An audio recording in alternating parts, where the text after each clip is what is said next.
Hello, everyone, and welcome to the first Inspire conversation of this academic year. I can think of no better way to kick off a series of inspirational talks than by having a conversation with Ed and Lois Jackson. I should explain that I was a teacher some years ago at Millfield School, and I was lucky enough in that time to teach Ed English, and I also taught Lois drama, and I was also for 1 year her housemaster. And so this is a very personal story for me, and so I'm absolutely thrilled and doubly delighted to be introducing Ed and Lois to yourselves and sharing their story with you. In that last year at school, my eldest daughter, had just been born, and so Lois and the other girls in the boarding house were a sort of big part of our family's life in that time. That daughter's now 12 years old, so a lot has happened in that time. So, Ed and Lois, welcome on behalf of the Framlingham College community. It's really great to see you. We're going to be focusing mainly on what happened sort of April 2017 and in life after that time. But can you just sort of explain to our audience what was happening in your lives before that time? What were you doing? Where were you? Because you weren't together at school, were you? You met after school in Bath. Yeah, we did. Yeah, God, you saying that makes me feel really old, 12 years ago, by the way. Thanks for that. But yeah, so we were living in Cardiff. Ed was playing professional rugby for the Newport Dragons. We'd moved around quite a lot with the rugby. I was playing netball myself for the Celtic Dragons as well in their Super League team, and working for Welsh Netball. So yeah, life was pretty normal back then. And yeah, when did we meet? God, that's a test. Well, that was, 11 years ago. I'd left Millfield. I was lucky enough to get a professional rugby contract at Bath, which is sort of my hometown. And Lois was at Bath Uni, and all the students looking forward to going to university don't mix with rugby boys, you know. But yeah, we actually met on one of our friends' birthdays, a fancy dress party, and I was dressed as a fireman and Lois was dressed as a ballerina, so it was love at first sight, obviously. But yeah, I was very lucky to go on and have a sort of 10-year career playing professional rugby, effectively doing PE for a living with your mates, so was thoroughly enjoying that. And Lois was, you know, very good netballer, playing for the Super League side in Bath, but actually, as Lois mentioned, my career took me all around the country, so we moved quite a lot. We've lived in London, Doncaster, Cardiff, Oxford, all over the place, really. And if we go to, you know, April 2017, tell us what happened then. Yeah, well, we weren't together, were we? Actually, I was over in Cardiff. Well, we were together as in, like, we were still in a relationship, but yeah. Lois was in Cardiff, and I had dislocated my shoulder, so I just had a shoulder operation. I was playing rugby over in Wales, and so I had the rest of the season off, effectively. It was the first sort of hot sunny day of the year, and I came home to Bath because just to see my parents for the weekend, because obviously I wasn't playing. So came back, and you do what, you know, whenever it's hot, you find your nearest mate with a pool. So we went round to my parents' friend's house, had a barbecue, and then after the barbecue I went down to the pool to go for a swim. And I hadn't been to their house before or seen the pool before, and it was like a feature pool, like one of those sort of where you get in the Hollywood Hills, really, not in South Somerset, but they had a waterfall in one end, big rock fall, and I just sort of took my shirt off. And I actually used to be a swimmer when I was younger, before I got into rugby, so diving into pools is something I'm pretty comfortable with, and I dived in where the waterfall hit the water, thinking it was deep, but because of the ripples from the waterfall, you couldn't see the bottom. And as soon as my head hit the water, it then hit something else, and it turned out that the pool I thought was 6 feet deep turned out to only be 3 feet deep. So at the time I was, 18 stone, so that's a lot of weight to go through the top of your head. And what happened was it dislocated the bottom of my neck. The disc in between my two vertebrae exploded and cut my spinal cord in half, and so I was left in the pool not being able to move or feel anything. And luckily my dad and my mate were there to pull me to the surface. Otherwise it would have been a lot worse, because I couldn't move, obviously, and being in water when you can't move is not good. But yeah, I'd completely done a job on my neck, and I was completely paralyzed from the shoulders down. Waited for the paramedics. I should say, luckily, my dad's a GP, so he was a doctor, retired at the time, but he knew to keep me still, because it was just confusing. Like, why can't I move? You know, you're so used to being able to look at things and move them, especially, I suppose, being a professional sportsman. It's kind of, you rely on your body to do things, and all of a sudden I couldn't. And he knew there was a real risk between the time of me having the accident and getting onto the operating table effectively, because my neck was so unstable. I hadn't just cracked it, it was dislocated. So, and him keeping you still, you know, that was hugely significant, wasn't it? Yeah, massively. I mean, since then the doctors have said, like, the nature of my injury, and you look at the scans and you hear about what happened. Basically, it's like chucking a bag of coins up in the air and them all landing heads. It was just a series of events that took place that meant that I am now still here, really, because I did end up getting resuscitated 3 times in the ambulance. So it could have been a lot worse. And but yeah, 7-hour operation at Bristol in Southmead. Very lucky that we've got one of the leading neurological centres in the UK just around the corner here in the southwest. An amazing surgeon, had just got back from 2 weeks in the Maldives, so he was on call on a Saturday night when he wouldn't usually be. Another bit of luck. Yeah. But I woke up in intensive care the next day. Lois was there by then, and still no movement or sensation. So it was a pretty daunting time, like the uncertainty involved. You know, I didn't know if I was ever going to move anything again, never mind walk again. So yeah, it was scary, wasn't it? Yeah. How did you find out, Lois?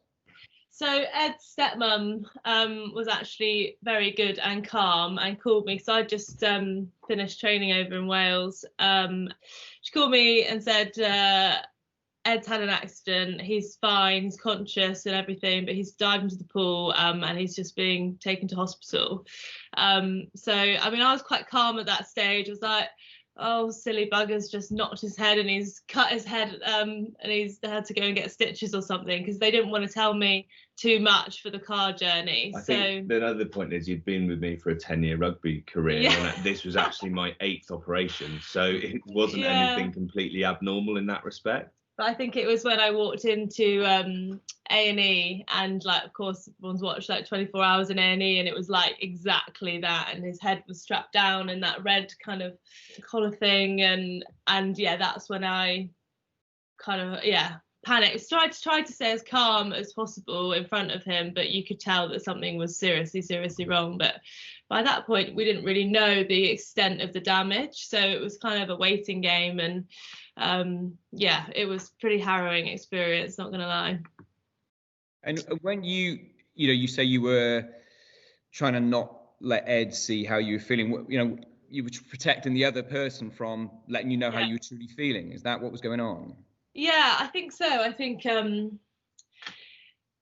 was definitely keeping a brave face, but then also you can just tell that there is fear in each other's eyes, and yeah, I think it was just, to be honest, we turned to humour quite quickly, because I don't know whether that's our default mechanism anyway, but tried to make light of it as soon as possible.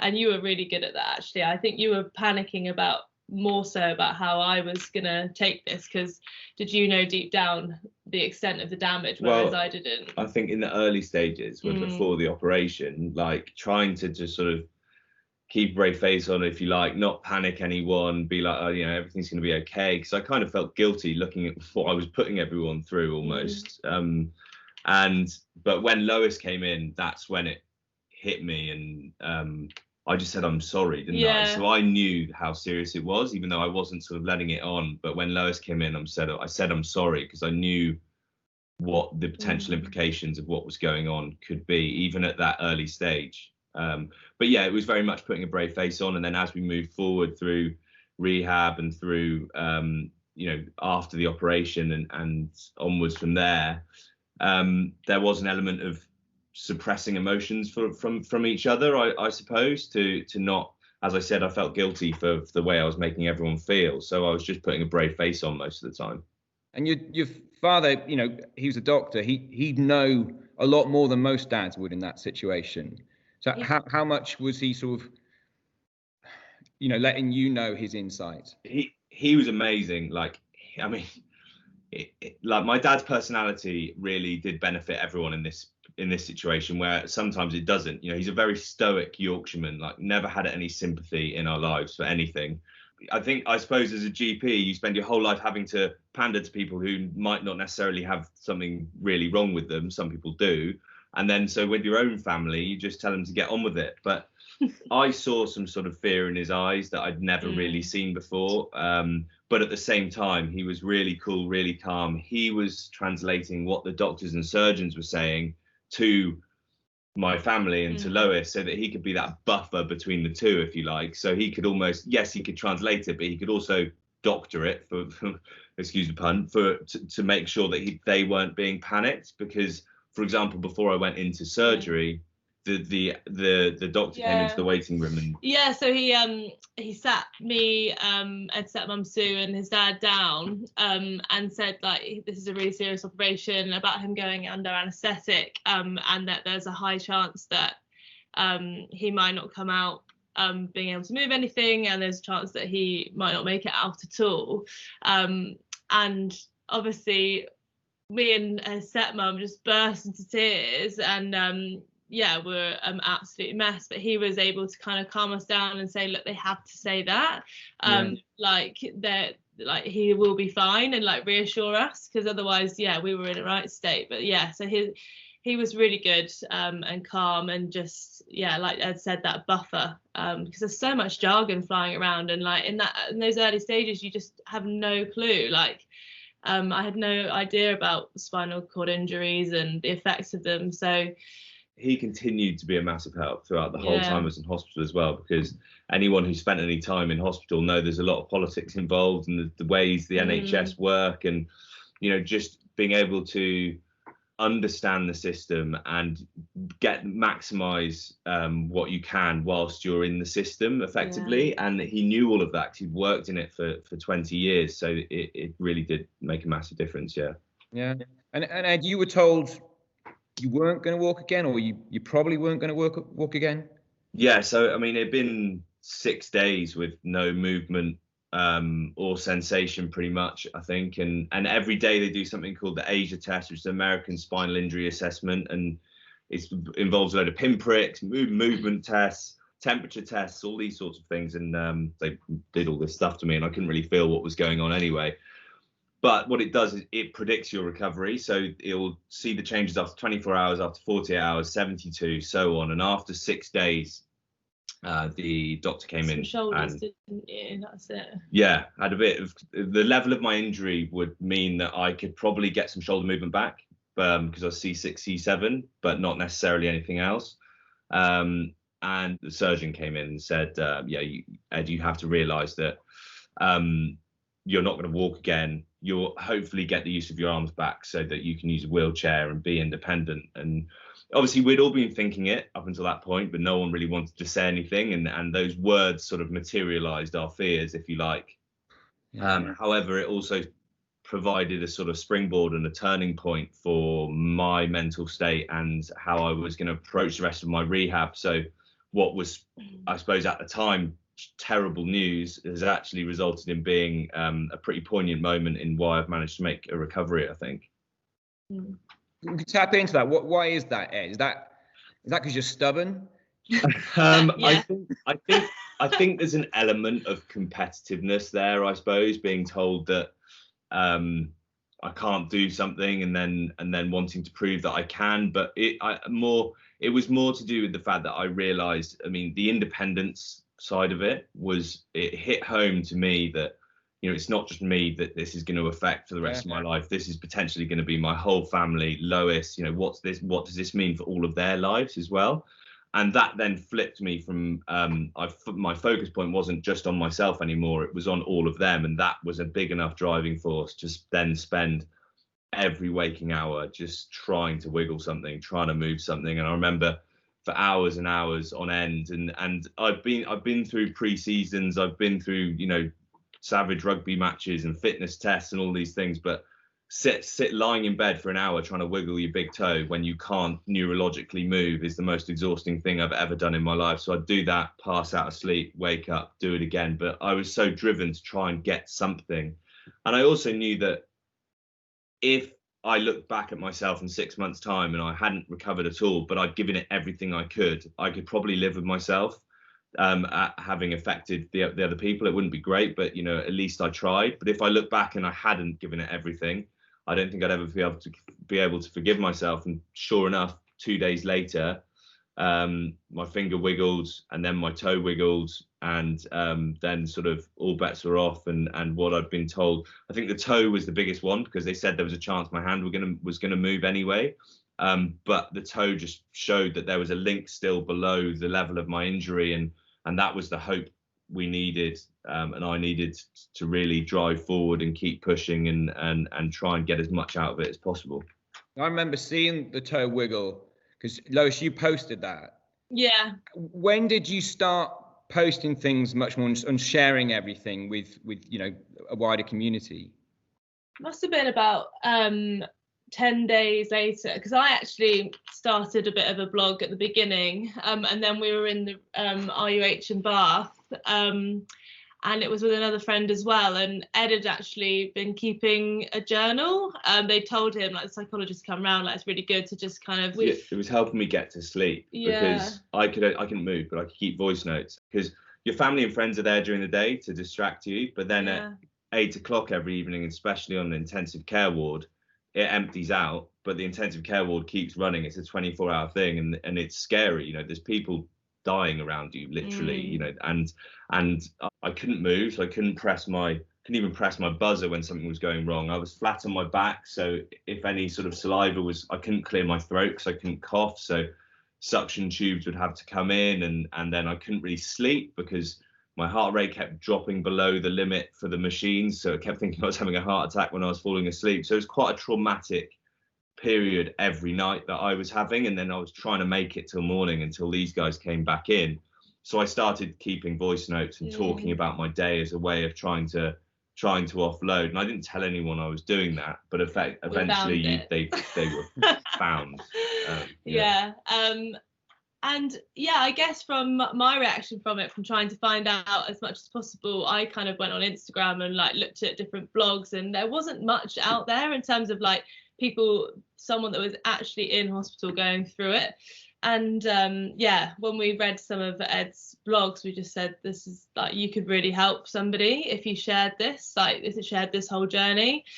So I remember we had to twist your arm for that first one, because you weren't really you didn't really do social media. I suppose being I don't know if it's a rugby thing or just being a bloke and being a younger bloke, and we know this about people in sort of that demographic, my demographic now, with the mental health problems that we see, and it is that demographic that gets affected. We're not very good at speaking about things. We're not very good at showing weakness, and for me, writing this blog and showing some emotion and how much I might be struggling and those sorts of things wasn't an easy process for me at first, but very quickly it became the most beneficial thing that I did during my time in hospital, just because of the people that got in touch with me. Well, there was two main things really. The people that got in touch with me who had been through something similar, who I didn't know. So in a certain respect, a lot of the blogs were dampened down because I knew these guys were going to be reading them. But off the back of that, I was getting messaged by people who'd been through similar situations. And it's not a common injury, a spinal cord injury, but because of the magic of social media, all of a sudden there is a pool of people out there, and you become part of a community, and being able to lean on them and be honest with them and communicate openly with them was such an amazing healing process for me.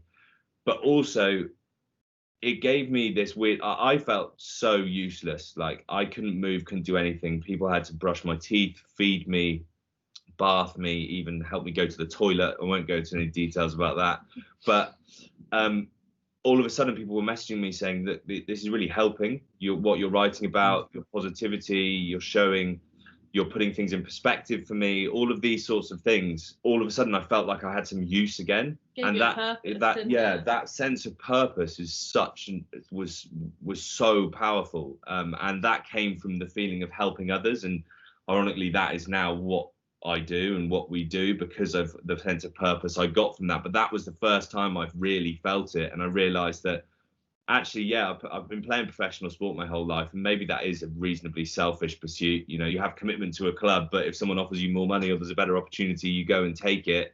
But now I was in a position where I could really help others, and going from a place of feeling completely useless to actually feeling like you can have a proper impact was so motivating, wasn't it? And we haven't really looked back from there, really. Yeah. So prior to, this moment when you've got this huge injection of intrinsic motivation, how low did it get for both of you?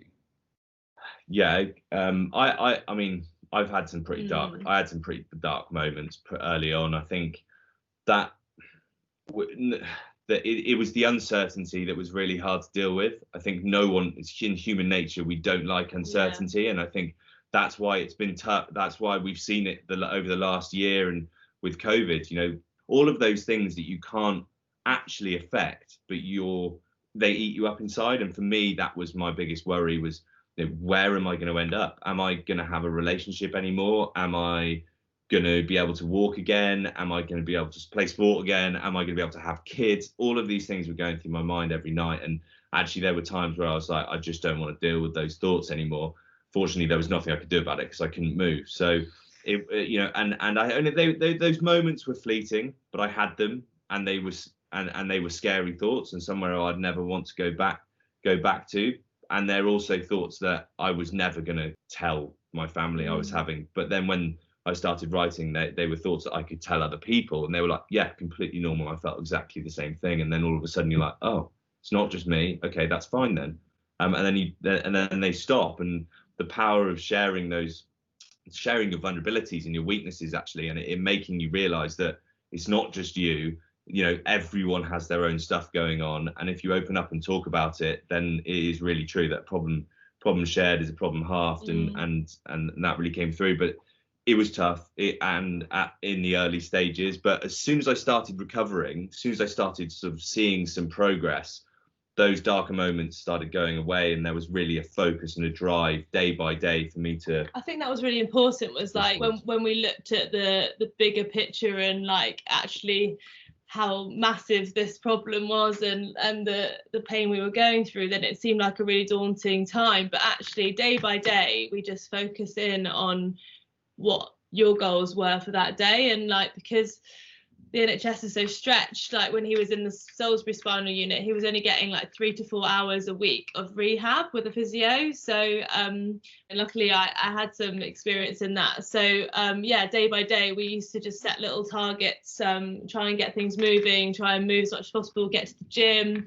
You were doing lap times around the garden in the wheelchair, like, so we would just try not to think too long term, because that was quite scary, and that's where the uncertainty came. Whereas day by day we could actually control those things, and so that was a massive part of it. And then also we knew that we had to actually be quite honest with each other with how we were feeling, and of course that was a steep learning curve of actually if we bottle our emotions up, then we're both not going to be able to help each other.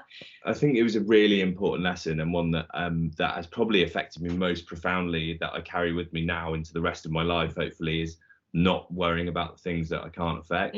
Because it was eating me up every day, thinking about where I might be in 5 or 10 years time. And actually by doing that, I was lying there just panicking and worrying about it, instead of actually getting on and doing the things that would put me in a better position in 5 or 10 years time. So like people talk about controlling the controllables, and that process was, and I made that decision, and I was like, look, you're not going to get anywhere unless you focus on tomorrow and the short-term goals and breaking this down. Because if you're worrying the whole time about things that you have no effect over in the future, the things that may or may not happen, you're wasting your time effectively, and you're wasting a lot of emotional energy as well. Yeah, so it's all baby steps.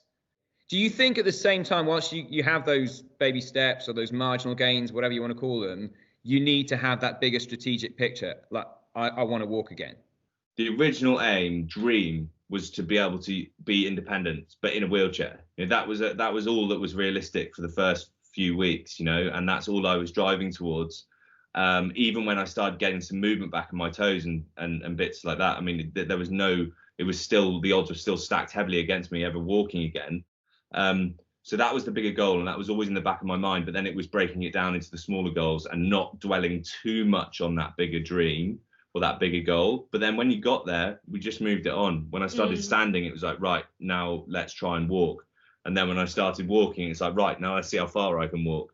And all of those sorts, and can I lose the aids, the sticks, and all of those sorts of things. So you're right, yeah, definitely important to have that bigger target, but then being able to break it down and focus on what's right in front of you, and the process is more important. I don't know whether this was his rugby background, but he was very good at just attacking whatever he put his mind to. Like, I remember when we first moved from the Bath Hospital to the spinal unit in Salisbury, and all I'd done by then is he'd sat up, but in this like big chair, and they asked him as soon as he got to spinal unit, because none of the kind of notes get transferred to the hospital, so you kind of start from scratch when you go to a new hospital, and they'd asked him, so have you been in a wheelchair yet? And I was sat across the room, and he was like, yeah, absolutely. And I was like looking at him like, what? No, you haven't. And so they just like wheeled this wheelchair up by the side of him, and I was looking at him like, you better nail this. Like, and luckily he did. And well, it kind of landed half in, half out, and they're looking at me funny, going, and I was like, oh, it's just a bad one. But I knew that if I can get in a wheelchair, then I can get to the gym and I can get to physio. And it would have been, there's a big process of, right, you're allowed in the wheelchair for half an hour, then an hour, then 2 hours. And it wasn't until you were you could do 6 hours in the wheelchair that you could really start physio. They're very scared of you getting pressure sores, but I knew that I could wiggle enough to not get those problems. And also I was on the same protocol as this 80-year-old in the bed next to me. There was no sort of consideration. So they said, right, you got half an hour, come back. I actually went and hid on the other side of the hospital for 7 hours, and then came back and said, look, no pressure sores. And thankfully they were good to me and said, all right, carry on. And I started physio the next day. But I realized a lot of that motivation was coming externally from my support network, all the way from the beginning, really, like from wanting to get better for Lois, and my mum was the original driving force. And now I had the motivation of them coming in every day and wanting to crack on. But a lot of people didn't have that, and you saw a lot of people just lying in bed and not wanting to do anything, and not wanting to deal with it emotionally. And I kind of understood, I kind of felt for them. And although I was worse off than a lot of them, I was also better off than a lot of others. I didn't have a trachea in, so I could breathe for myself, and I was improving. And more importantly, I had this amazing group around me, amazing support network. So my thoughts towards my injury and my situation actually flipped from feeling unlucky that I dived in the pool and unlucky about my situation to feeling really lucky that I was improving, and I did have this amazing support network, and my perspective completely changed. So I started to feel a lot more positive about my situation and my injury. And it was amazing then to see the speed of improvement once that decision was made in my head, and the link between my mind and my body. Once I started to think positively about what was going on, my improvement just went through the roof. No, amazing. So it seems there are so many factors at play here, or were, with regards to your progress. But you're saying there that it was your positive mindset that actually made the most difference. I think it was huge. Yeah. I mean, I wasn't really a spiritual person before, and I am sure, I mean, they're already starting to put scientific evidence behind, being able, like the placebo effects and stuff. And actually, if you believe you're getting better, it's not just making you feel better in your head. There's biological changes that go on in your body because your brain's telling yourself. And I felt that. I felt when I was positive, my improvement went through the roof. And when I felt negative, or when I wasn't feeling good about myself, I would stagnate or even start regressing. And that's still the case now. It's a constant battle for me to stay on top of my injury and keep recovering, keep rehabbing. Otherwise, I will start to go the other way. But the most important thing was being positive. It all started in my head. So I realized that I couldn't just hammer as much physio and rehab as possible. I had to look after myself mentally as well. And that's the strong bit of advice that I give to people who are going through a similar situation. It's like, don't put too much pressure on yourselves. You have to be happy first, because your mind is running your body, not your body running your mind. So that's something that we continue with now, isn't it? Yeah. And we're talking about perseverance today, and perseverance is one of the key values of our school. It's also one of your key values. So how would you define perseverance?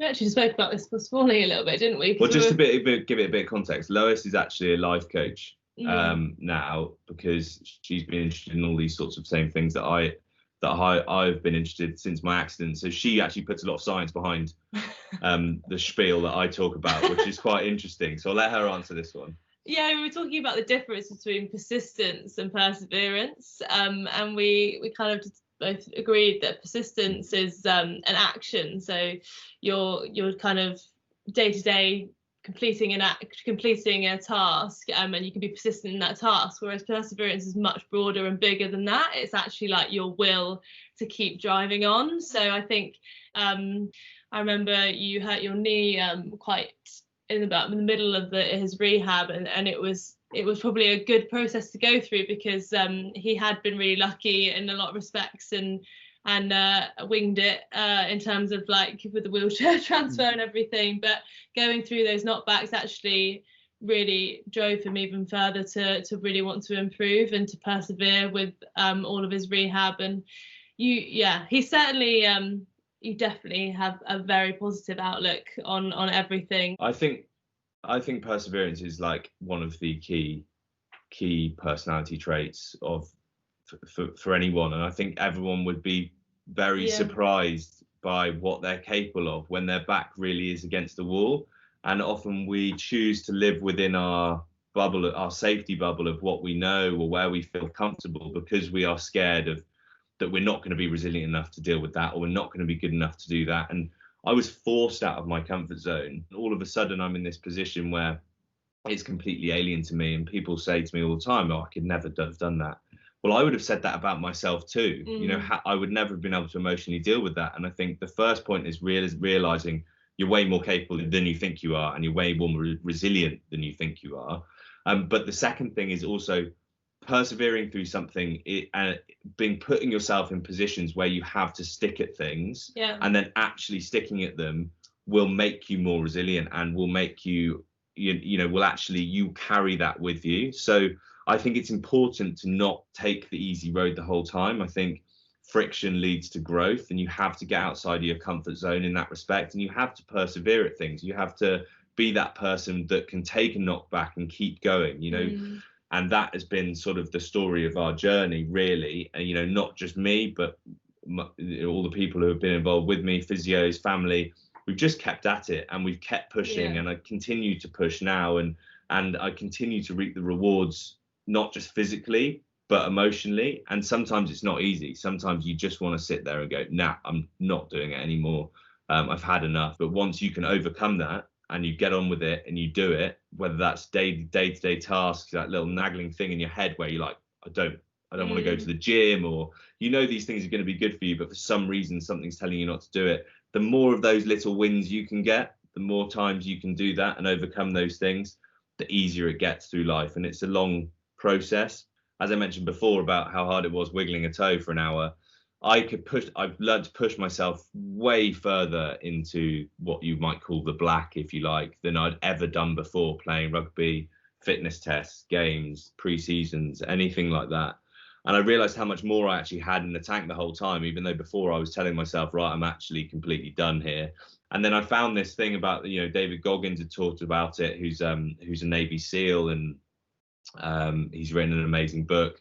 And he said about actually the 40% rule, actually, when you get to that point where you think you can't do any more, for example, if someone came and put a gun to your head and said, do it again, you normally could. You're normally actually only at about 40% when your brain kicks in to protect your body and say, right, keep you well within your safety zone, and you can actually push yourself way further than that. So I think perseverance I read your school values the other day, and I think it's a really important one.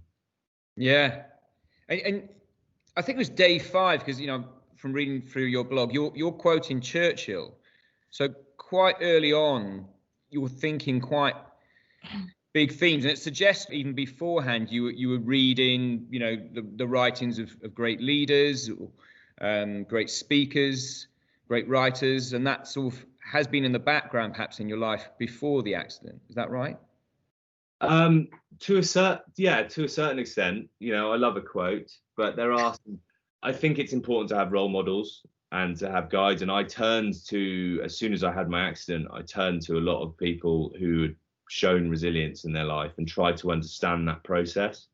But also I lent heavily on Stoicism, which is an ancient philosophy, but also one that's made a resurgence recently, or over the last sort of 30, 40 years. And their main values are around, you know, someone lent me a book called The Obstacle is the Way, obviously an audio book at the time. And it's about trying to remove emotions from situations and being able to move forward in the best possible way. So, and for me, that was right. I can't affect what's happened to me. Stop beating yourself up about it. I was lucky enough to know people like Matt Hampson, who was another former rugby player who was well ahead of me with his spinal cord injury, and also way worse off.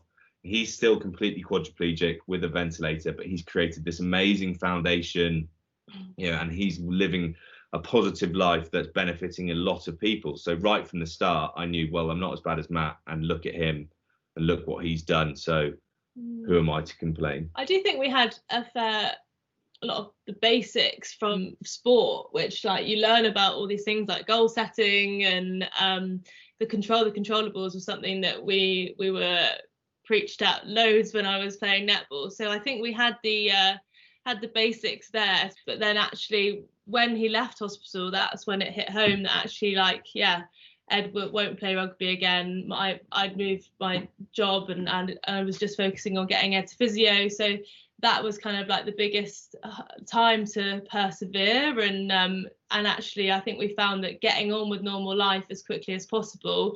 Although July 2017, we actually went to New York with Ed in a wheelchair, and most people probably would have never even dreamt of doing that. And we were really lucky that we had some crowdfunding to kind of send us there to go and see Ed's favourite band, Fleetwood Mac. But yeah, stuff like that, and actually just kind of persevering, moving on with things, which is so important to keeping us sane, I'd say. Yeah, and you had the wedding as well. That was something that was another sort of motivation for you both. Yeah, so we were engaged when before Ed had the accident, due to get married, July 2018. Kind of called it off initially because we didn't know whether he could kind of walk back down the aisle, and we were getting married in Tuscany, which is quite hilly. So but then as soon as kind of we saw a glimpse of hope of him walking again, we booked it back in, and that was certainly an aim for both of us, really, to kind of see all of our friends and say thank you, because they were amazing support, and definitely focus. Big motivator for me to actually get walking. Like once I'd become independent and started standing, I didn't want to just be propped up at the altar, you know, like waiting for Lois to walk down the aisle. Although that would have been, you know, an amazing result considering where we'd come from. But I really wanted to be able to, you know, walk down the aisle first and be able to walk back down the aisle with her after even though I'm limping, have a normal ceremony and make it normal as possible for Lois, you know. And so that was a big driver for me. And unfortunately, we managed to get there in time. Oh, so good. And tell us about M2M, please. So M2M stands for Millimetres to Mountains, and after I left hospital, I was still in a wheelchair, and I was still, you know, pushing forward. And normally you'd have a game to aim for, or another season when I was injured in rugby, and for me it was still really uncertain how far I would get. And this is going to be a lifelong thing. So motivating myself day in, day out to keep getting up and going to the gym and doing physio became really, really hard, you know. And I realised what I needed was something to aim for and a goal in place. So I set myself the challenge of climbing Mount Snowdon in Wales at the year point. And obviously I told this idea to the physios, and they thought I was a bit mad because I'd only sort of walked up to a few hundred meters by that point, and we had about 3 months to get myself up the highest mountain in Wales. But I really wanted to do it on the 12-month mark, because I think there were 3 reasons I wanted to do it. First one was I said I wanted to pay back all of the charities that had supported me since I left hospital. So I wanted to start fundraising. Second one was I needed a goal to aim for, to motivate myself to keep doing rehab. But the main one was actually all of the other people who were in hospital who were also given a negative prognosis or a guarded prognosis, or told they couldn't do something, and they weren't lucky enough to have the support network that I did, and the people telling me, no, carry on, you can do this, to show them that, give them an example of someone overcoming the odds, if you like. So there was a lot of emotional motivation there, but physically it was very challenging. However, I opened it up on social media to whoever wanted to come along, because the blog by that point had gained quite a bit of traction, and I expected a couple of people to come along, including my family, and we turned around the start line, there were 70 people there, most of whom I didn't even know. So had the most amazing weekend, took 9 hours or whatever, and it was one of the hardest things I'd ever done in my life, but I ended up stood on top of this mountain with a bunch of strangers that I'd never met. I was having these amazing conversations about why they were there and their support and what they had been through, and I just remember thinking, right, there's something in this. And then I went out to the Alps to climb a higher mountain, Montbouet, with Restart, which is the charity that I was a trustee of. And then me and Lois got the opportunity to go to Nepal with another charity, just to try and raise awareness for a spinal unit over there, through a charity called Neverest Orthopedics. Cut a long story short, we did a 3-day trek up to Gandruk into the sort of foothills of the Himalayas. Went to this spinal unit, met the people out there, and completely fell in love with the country, the people, the scenery, and realised that they were trying to raise £250,000 to build a new spinal unit, and realised that for the cost of what is probably not even a full salary for a MD or CEO at one of the hospitals in the UK, you could build a 15-bed spinal rehabilitation centre that would help 15 people every 3 months, so 60 families a year in a country that doesn't really have anything apart from a lot of spinal cord injuries. So came back motivated to try and raise the whole amount, and started a charity to do that called Millimetres to Mountains, and that's how it started. It's morphed since then. Yeah.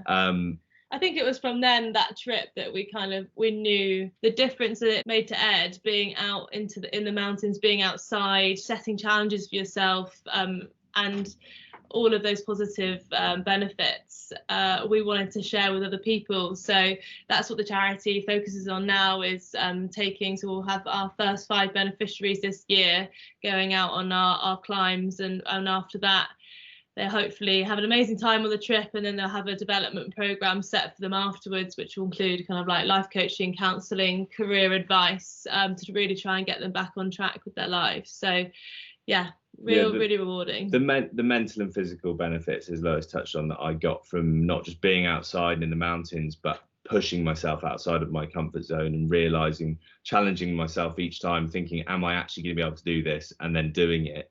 You know, I realized that I was doing these challenges with people who were coming to fundraise, and the benefit, like how it was changing them, was unbelievable. And we were raising money for people back home who really needed it. But I realized that actually the real power would be getting those people on these trips. So that's what we do as a charity. We run these amazing experiences. I knew I was lucky enough to have the resources to go and do that and the support, but most people aren't. So we just want to offer that to other people. And as Lois said, not just take them on an amazing trip and then be like, wow, that was incredible, and then say goodbye to them at the end, but actually put some real processes and steps in place for the following 1, 2, 3 years for them to really turn their life around and give them the opportunity that I got, really. Yeah, you wrote in a recent blog about, I think, the power of nature and the healing power of nature, and we're trying to encourage not just our students, our staff, everyone in our community to get outside as much as they can in lockdown and feel the power of nature. Where are you guys at now? Because Lois, you've given up your work in order to dedicate your life now to and join with them to M2M. Yeah. So in February last year, I was working as the academy head coach for Team Bath, but gave that up and did my life coaching qualification, and also just working on a voluntary basis for the charity whilst we're building it up. There's so many things that I'm doing and we're doing now that we would have never had the confidence to even think about pursuing before. whether it's, you know, speak in front of, you know, a big business, or even, you know, a school or whatever, you know, that would have terrified me before, or especially starting our own charity or starting a business, or Lois going into life coaching, all of those things that would have been dreams before, actually now, because of what we've been through and the perspective we've got and the realization that we're probably more capable than we thought we were, that we've had the confidence to pursue it. And I think that's a really important message as well, about you are more capable than you think. And often the people that are leading the lives that the aspirational lives, or the people that are happy doing what they want to do, they're not necessarily the more capable ones. They're probably just the ones that had the confidence to go for it, or the naivety to go for it, and then, you know, and then being stubborn enough to not give up, and persevering at it. And I think we're very fortunate now, although I still have a lot of issues physically, to be seen that we're on a path sculpting a life that will not just make us happy, but hopefully benefit a lot of other people. Yeah. And if members of our audience, you know, listening and watching, would like to be involved with M2M or make a donation, what could they do? Head over to our website, so Millimetres to mountains.org, and there's a Just Giving link on there, which you can make a donation, or just go straight to Just Giving, either one, and that would be really kind, and hopefully help our 5 beneficiaries this year and going on to the future as well. But also, in the same note, we are currently accepting applications for those beneficiary places. If there's anyone listening to this that maybe themselves or know someone who might be struggling at the moment, might be in a position where they need that they think this could really benefit them, not just coming on the challenge, but also the subsequent development sort of program and help that we can give afterwards, then please don't hesitate to get in touch. And the application process is all explained on the website. And you have some walks that, you know, anyone can apply for, can't they, and join you?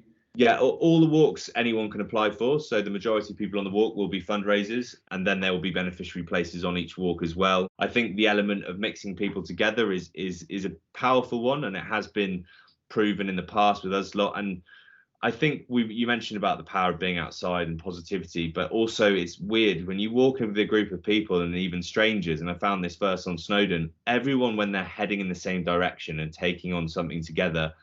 And I think moving forward and upwards, I mean, there is a kind of, it's mentioned in the Bible, there is like a religious element to that. There's something about heading upwards, up a mountain as a group of people that is quite spiritual, but people just seem to completely drop their guard and open up with each other. And that's the most powerful element of what we do. It's communication. And that's why I'm really excited to get these beneficiaries on these trips and see how we can help. But actually our first event, if heading to the other side of the world isn't your thing, and you want to stay close to home, we're going to walk the north coast of Cornwall in May, so hopefully COVID permitting, and we're encouraging as many people as possible come and walk as long or as much or as little of it as they want, and we're going to put a whole mindfulness wellness element around it and have some fun along the way too. So there's that option as well, but all the information is on the website. Sounds great. And you've got a book on the way, Ed? Yes, I do. I do have a book on the way, which is terrifying. It's going to be out this summer at some point, possibly August. I mean, I was very lucky. I had the job of writing a book, or I got a book deal just before lockdown happened, before COVID hit. So I've had plenty of time to do it. And it's scary. It is now completed, and it is now in for editing, which they want to do for 6 months. I don't know if that reflects on the quality of my writing, but yeah, really exciting. That's really exciting. And Lois, you creating sort of links with other people who've gone through similar things? Yeah, so my aim with the life coaching is to focus on the partners of people that have gone through life-changing illness or injury, and just help and support them as much as possible, because I felt like there was kind of a missing piece to that when I was going through Ed's accident, and there wasn't many people to turn to. So yeah, it's kind of like focusing in on that whole aspect of it. So the support network's doing really well, then also that has a positive impact on the person that's going through the injury or illness. So I'd love to be able to support the partners of people as much as possible. And on that, coming from the person who's had the injury or the illness, if you're listening to this and you are part of that support network, it's so important to that person that their support network is strong, because like I said from the start, you know, that they were not just my motivation, but Lois became my physio, and them being in a good place is really important. So actually, if you want to help them, helping yourself or helping the support network is one of the quickest ways to do that. And what's just so wonderful and magical about your work now is that's what you're doing. You're bringing people together, people in need, but giving them a support network that's going to have a hugely positive difference upon their lives. Listen, in education, we often see young people leave school. You know, they might have GCSEs and A levels, or they go to universities, or they get jobs, or they have professional rugby careers. But we don't always see as teachers what they're like in their late 20s, 30s, and so on. And with you guys, it's amazing to see two young people who are making a positive difference to the world in a way that's truly remarkable. And that's come from many, many things, but one of them is certainly perseverance. Thank you so much for talking to us today. It's been an absolute pleasure catching up with you. It's been a pleasure as someone who knows you from the past, but also someone involved in education and just a human being. Can I humbly say thank you?